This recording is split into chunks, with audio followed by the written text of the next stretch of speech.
Hello everyone, welcome आप सभी का आज के इस नए वीडियो में। तो आज हम लोग बात करने वाले हैं झारखंड बोर्ड क्लास 10 वालों के लिए सामाजिक विज्ञान के ऐसे प्रश्न जो आपके एग्जाम माहौल में आपके प्रश्न पत्र पर देखने को मिलेगा। ठीक है, आपके एग्जाम की दृष्टि से काफ़ी हेल्पफुल होने वाला है। तो वीडियो में शुरू से अंत तक बने रहिएगा बिना किसी देरी किए हुए। शुरू करते हैं प्रश्न संख्या 1 से। प्रश्न संख्या 1 में दिया हुआ है, जर्मनी का एकीकरण कब हुआ था? तो जर्मनी का एकीकरण हुआ है वो 1871 ईस्वी, यानी C option is a right answer. ठीक है, चलिए अगले प्रश्न की ओर चलते हैं, जिसमें दिया प्रसिद्ध पुस्तक हिंद स्वराज की रचना किसने की थी? तो प्रसिद्ध पुस्तक हिंद स्वराज की रचना जो है वो महात्मा गांधी ने की थी, जिसका राइट आंसर हो जाएगा ए। ठीक है, चलिए अगले प्रश्न की ओर चलते हैं, जिसमें दिया पूना पैक्ट कब पारित हुआ था? पूना पैक्ट जो है वो कब पारित हुआ था? उसका राइट आंसर हो जाएगा सितंबर 1932 ईस्वी, यानी option D J right answer. अगला प्रश्न आपका दिया हुआ है, अर्थशास्त्रियों ने अंतरराष्ट्रीय आर्थिक विनिमय में किन गतिविधियों प्रवाहों का उल्लेख किया था?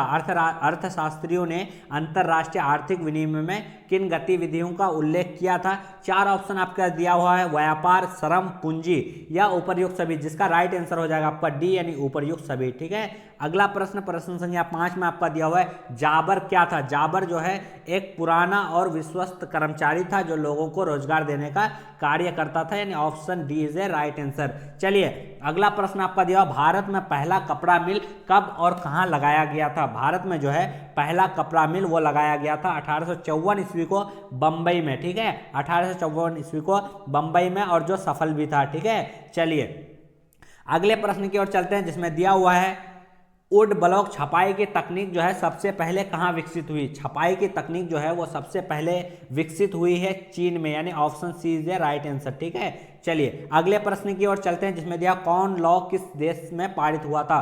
कौन लॉ जो है किस देश में पारित हुआ था, जिसका राइट आंसर हो जाएगा आपका ए, यानी ब्रिटेन। ठीक है, चलिए अगले प्रश्न की ओर चलते हैं, जिसमें लौह एक रक्त की नीति का प्रतिपादन किसने किया? लौह एक रक्त नीति का प्रतिपादन जो है सबसे पहले किसने किया था, जिसका राइट आंसर हो जाएगा आपका सी, यानी बिस्मार्क ने। चलिए अगले प्रश्न की ओर चलते हैं, जिसमें दिया भारत में आर्थिक महामंदी का सबसे बुरा प्रभाव जो है किस क्षेत्र पर पड़ा? भारत में आर्थिक मंदी का जो है सबसे बुरा प्रभाव किस क्षेत्र में पड़ा? तो भारत में जो है सबसे ज्यादा बुरा प्रभाव वो कृषि क्षेत्र में पड़ा। ठीक है, चलिए अगले प्रश्न की ओर चलते हैं, जिसमें दिया श्रीलंका में किस समुदाय ने प्रमुख बनाए रखने का प्रयास किया? प्रमुख बनाए रखने के लिए सबसे ज्यादा जो है प्रयास किया था वो हो जाएगा सिहली। सिहली एक समुदाय है जो ऑप्शन बी में है, उसका राइट आंसर हो जाएगा सिहली समुदाय ने जो है प्रमुख बनाए रखने का सबसे ज्यादा प्रयास किया। ठीक है, चलिए अगला प्रश्न आपका दिया हुआ है, प्रश्न संख्या 12 में है आपका, किस शासन व्यवस्था में सत्ता का केंद्र और राज्यों के बीच विभाजन होता है? किस शासन में जो है किस शासन व्यवस्था में जो सत्ता का केंद्र और राज्यों के बीच जो है विभाजन होता है, जिसका राइट आंसर हो जाएगा आपका बी, यानी संघीय शासन व्यवस्था में। ठीक है, चलिए अगला प्रश्न आपका दिया, संविधान के किस अनुच्छेद के अंतर्गत अस्पृश्यता को निषेध किया गया?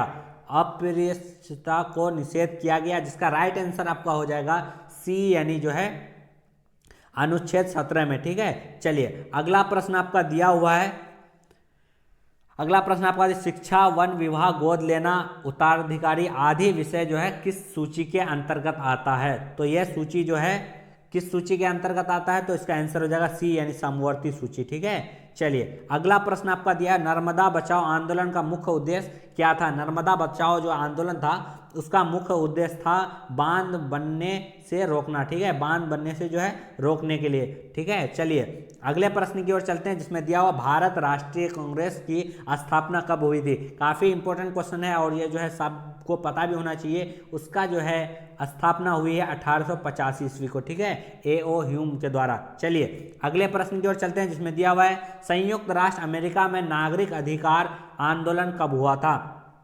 तो नागरिक जो है अधिकार आंदोलन हुआ था, बी ऑप्शन आपका राइट आंसर हो जाएगा, यानी 1954 से 1968 ईस्वी। ठीक है, चलिए अगले प्रश्न की ओर चलते हैं, जिसमें दिया संविधान की किस अनुसूची में भाषा का वर्णन है? संविधान की जो है किस अनुसूची में जो है भाषा का वर्णन है, जिसका राइट आंसर हो जाएगा आपका बी, यानी 8वीं अनुसूची। ठीक है, चलिए अगले प्रश्न की ओर चलते हैं, जिसमें दिया पंचायतों में महिलाओं के लिए जो कितने आरक्षण का प्रावधान किया गया, कितने प्रतिशत जो है आरक्षण का प्रावधान किया गया है? तो काफी इजी क्वेश्चन है, जिसमें आंसर हो जाएगा आपका बी, यानी 33%। ठीक है, महिलाओं के लिए पंचायती राज में चुनाव में जो है आरक्षण प्राप्त है।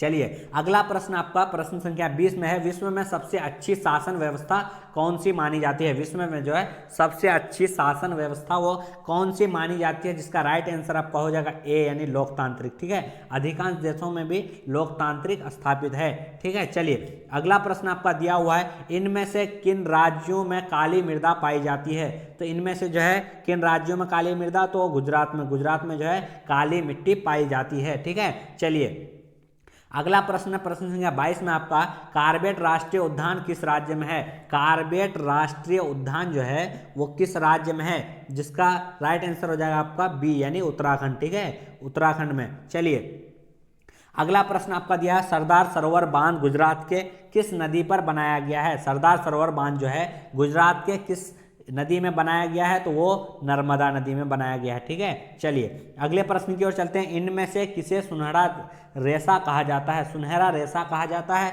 तो वो आंसर हो जाएगा आपका बी यानी जूट। उससे सारा जूट से बहुत सारा सामान बनता है, बोरी बनता है, कपड़ा बनता है, बहुत सारे सामान, तो उसको सुनहरा रेशा कहा जाता है। ठीक है, चलिए अगला प्रश्न आपका दिया, झारखंड में कोडरमा किस खनिज के लिए प्रसिद्ध है? झारखंड में जो है कोडरमा जो है अभ्रक होता है। ठीक है, अभ्रक के लिए फेमस है। ठीक है, प्रसिद्ध है। चलिए अगला प्रश्न आपका दिया हुआ है, निम्नलिखित में से कौन सी एजेंसी सार्वजनिक क्षेत्र में स्टील के बाजार में उपलब्ध कराती है? स्टील के बाजार में उपलब्ध कराती है सार्वजनिक क्षेत्र में। ठीक है, तो वो हो जाएगा आपका बी यानी सेल। ए ऑप्शन आपका इधर आ गया है। ठीक है, तो बी यानी सेल। चलिए अगला प्रश्न आपका जो दिया हुआ है, भारत की समुद्री तट की कुल लंबाई कितनी है? भारत में जो है समुद्री तट की कुल लंबाई वो कितनी है? जिसका राइट आंसर हो जाएगा 7516 यानी B is a right answer. ठीक है, चलिए अगला प्रश्न आपका दिया हुआ, भारत की पहली रेलगाड़ी कब चली?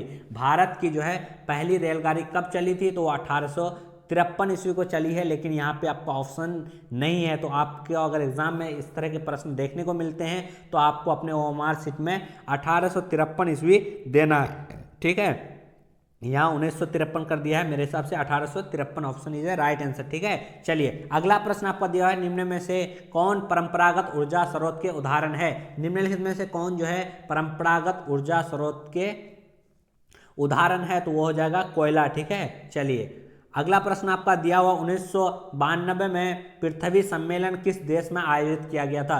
पृथ्वी सम्मेलन जो है वो किस देश में आयोजित किया गया था? जिसका राइट आंसर आपका हो जाएगा सी यानी ब्राजील में। ठीक है, चलिए अगले प्रश्न की ओर चलते हैं, जिसमें दिया हुआ है, देश के विकास की तुलना करने का सबसे महत्वपूर्ण आधार क्या होता है? किसी भी देश का जो है विकास की गणना के लिए जो है सबसे महत्वपूर्ण आधार वो क्या होता है? तो औसत आय से ही किसी देश की जो है विकास की तुलना की जाती है, जो आपका B is a right answer हो जाएगा। ठीक है, चलिए अगला प्रश्न आपका दिया, औसत आय को डैश रूप में जाना जाता है? औसत आय को प्रति व्यक्ति आय के रूप में भी जाना जाता है। ठीक है, चलिए अगला प्रश्न आपका दिया हुआ है, अगला प्रश्न आपका है, सेवा क्षेत्र में किस तरह की गतिविधियां शामिल होती है? सेवा क्षेत्र जो है उसमें किस तरह की गतिविधियां शामिल होती है? जिसका आंसर आपका राइट आंसर हो जाएगा परिवहन, संचार, बैंकिंग वगैरह। ठीक है, इसको जो है तृतीयक सेवा क्षेत्र में इसको जो है तृतीयक ये भी कहा जाता है। ठीक है, चलिए अगले प्रश्न की ओर चलते हैं, जिसमें दिया जीवन बीमा गतिविधि है। जीवन बीमा जो है गतिविधि है, उसका राइट आंसर हो जाएगा आपका तृतीयक। ठीक है, चलिए अगला प्रश्न की ओर चलते हैं, जिसमें दिया वर्तमान में कागज के पैसे के अलावा किस रूप में धन का उपयोग बढ़ता जा रहा है? यानी कागज के पैसों के अलावा किस रूप में धन का उपयोग बढ़ता जा रहा है? जिसका राइट आंसर हो जाएगा आपका डी यानी डिजिटल मनी। ठीक है, चलिए अगले प्रश्न की ओर चलते हैं, जिसमें दिया हुआ धन का आधुनिक रूप क्या है? धन का जो है आधुनिक रूप वो क्या है? जिसका राइट आंसर हो जाएगा आपका ए यानी सिक्के और नोट। ठीक है, सिक्के और नोट। चलिए अगले प्रश्न की ओर चलते हैं, जिसमें दिया हुआ है बहुराष्ट्रीय कंपनियों का क्या आकर्षित करती है? बहुराष्ट्रीय कंपनियां जो है क्या आकर्षित करती है, जिसका राइट आंसर हो जाएगा आपका ए, यानी जो है सस्ता श्रम। ठीक है, सस्ता श्रम यानी जो है काफ़ी कम कीमत में जहाँ पे मजदूर मिलेगा, बहुराष्ट्रीय कंपनियां वहाँ पर ज़्यादा आकर्षित होती है। ठीक है, चलिए अगला प्रश्न आपका दिया हुआ है, निम्नलिखित में से कौन सार्वजनिक मरम्मत सेवाओं के अंतर्गत आता है। निम्नलिखित में से कौन जो है सार्वजनिक मरम्मत सेवाओं के अंतर्गत आता है, जिसका राइट आंसर हो जाएगा आपका डाक सेवा। ठीक है, चलिए अगला प्रश्न आपका दिया हुआ है, सूचना का अधिकार अधिनियम जो है काफी इंपॉर्टेंट क्वेश्चन है आपका, कब पारित किया गया था, तो वो आपका राइट आंसर हो जाएगा 2005 ईस्वी। ठीक है, चलिए अगले प्रश्न की ओर चलते हैं, जिसमें दिया आरबीआई के अनुसार बैंकों को अपने पास कुल जमा राशि का कितना प्रतिशत नगद रखना पड़ता है, तो उसका राइट आंसर हो जाएगा आपका बी, यानी 15%। ठीक है, इस तरह से आपके काफ़ी इंपॉर्टेंट क्वेश्चन को करा दिए गए हैं। जो भी बच्चे जितने आप सही से आंसर मारे आप कमेंट पर बता सकते हैं। ठीक है, तो वीडियो में शुरू से अंत तक बने रहने के लिए बहुत बहुत धन्यवाद। अगर आप चैनल में नए हैं तो चैनल को सब्सक्राइब कर लें, साथ में बेल आइकन को भी प्रेस कर लें। ठीक है, चलिए।